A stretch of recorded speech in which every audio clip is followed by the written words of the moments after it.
ओम श्री परमात्मने नमः। अथ चतुर्थोऽध्यायः। श्लोक नंबर 4.37। ये श्लोक है, यथैधांसि समिधोऽग्निर्भस्मसात् कुरुतेऽर्जुन, ज्ञानाग्निः सर्वकर्माणि भस्मसात् कुरुते तथा। श्लोक में है यथैधांसि, यथा प्लस एधांसि, यथा जैसे, एधांसि, एधांसि का मतलब ईंधन, लकड़ी को कहा गया है। समिधोऽग्निर्, समिधः प्लस अग्निः, समिधः का मतलब है प्रज्वलित अग्नि, ज्वाला को कहा गया है। भस्मसात् कुरुते, भस्मसात् कुरुते का मतलब कर देती है। और अगली लाइन में है ज्ञानाग्नि ही, ज्ञान रूपी अग्नि, सर्व कर्माणि, संपूर्ण कर्मों को भस्मसात् कुरुते, भस्मसात्, भस्म कर देती है।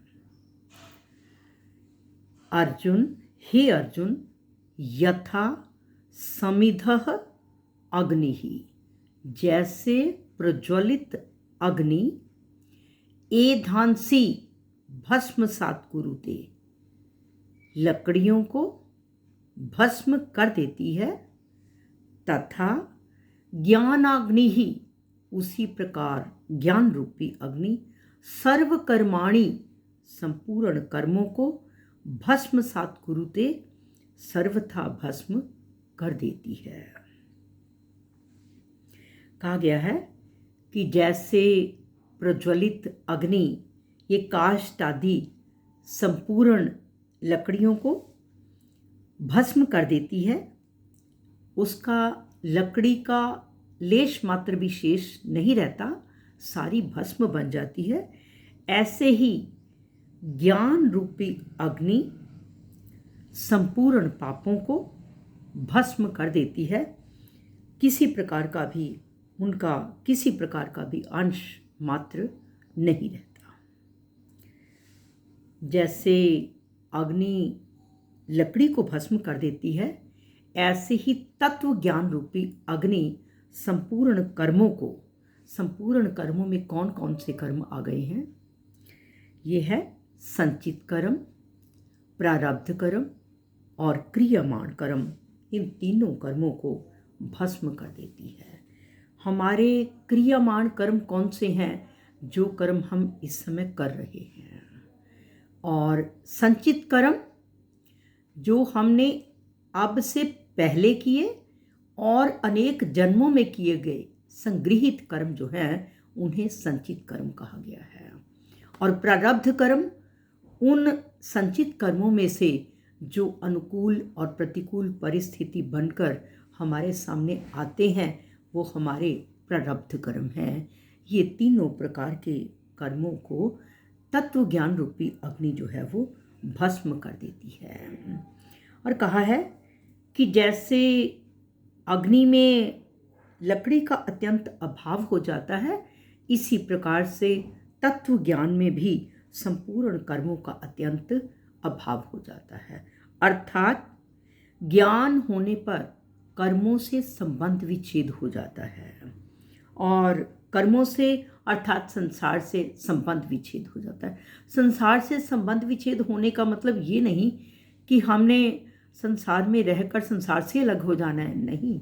संसार में रहते हुए अपने सहज कर्मों को करते हुए, नित्य प्रति जो हमारी ड्यूटियां हैं उनको निभाते हुए, हम कामना, ममता, आसक्ति से रहित हों, कर्तृत्व अभिमान से रहित हों, इसे कहा गया है संसार से संबंध विच्छेद हो जाना, अर्थात संसार से ऊपर उठकर जीना।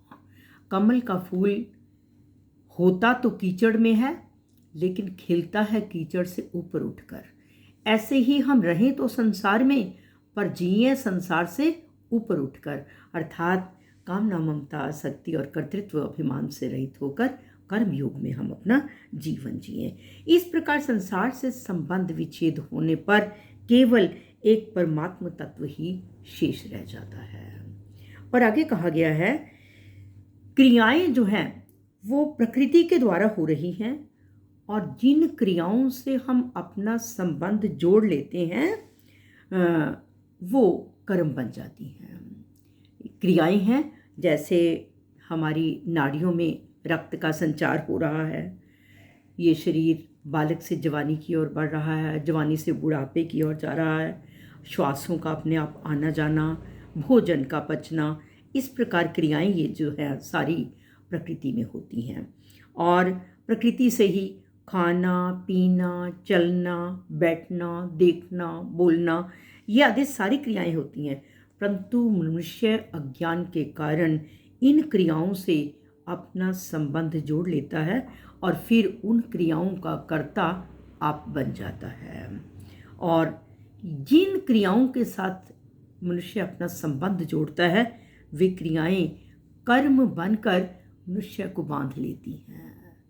जैसे ये सब कुछ तो हो रहा है, लेकिन जहाँ इंसान कहता है मैंने किया, मैं करता हूँ, मैं ही कर सकता हूँ, तो फिर क्या है, हमारे वो कर्मों के बंधन में इस प्रकार से बंधना है कि हमारे मुताबिक अगर परिस्थिति अनुकूल परिस्थिति हो गई तो हम बहुत प्रसन्न हैं, अगर प्रतिकूल परिस्थिति हो गई तो हम बहुत दुखी हैं। यही है हमारे कर्मों का बंधन।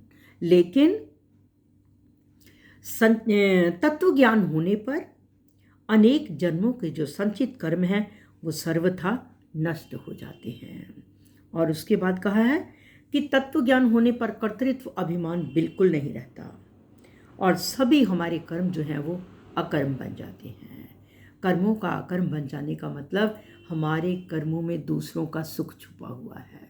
हमारे कर्म यज्ञ बन जाते हैं और फिर अनुकूल और प्रतिकूल परिस्थिति के आने का कोई भी फर्क नहीं पड़ता। और तत्व ज्ञान होने पर भोक्तृत्व, सुखों को भोगना जो है उस तरफ ध्यान नहीं होता। कुछ मिल गया तो तब भी ठीक है, कुछ ना मिल गया तो तब भी ठीक है, इंसान में संतुष्टि आ जाती है। और कहा है कि अनुकूल प्रतिकूल परिस्थिति के आने पर वह व्यक्ति जिसने ज्ञान प्राप्त कर लिया है, ज्ञान रूपी अग्नि में जिसके सभी कर्म भस्म हो गए हैं, वह कभी सुखी दुखी नहीं होता, वह अपना बैलेंस बना के रखता है। और कर्मों से अपना संबंध न रहने से ये कर्म नहीं होते, केवल भस्म रह जाती है। अर्थात हमारे सारे कर्म जो हैं वो अकर्म बन जाते हैं, हमारे कर्म यज्ञ बन जाते हैं। हमारे कर्मों में दूसरों का सुख छुपा है। जैसे हम कहते हैं सर्वे भवन्तु सुखिनः, सर्वे सन्तु निरामया, सर्वे भद्राणि पश्यन्तु, माँ कश्चित् दुःख भाग् भवेत्।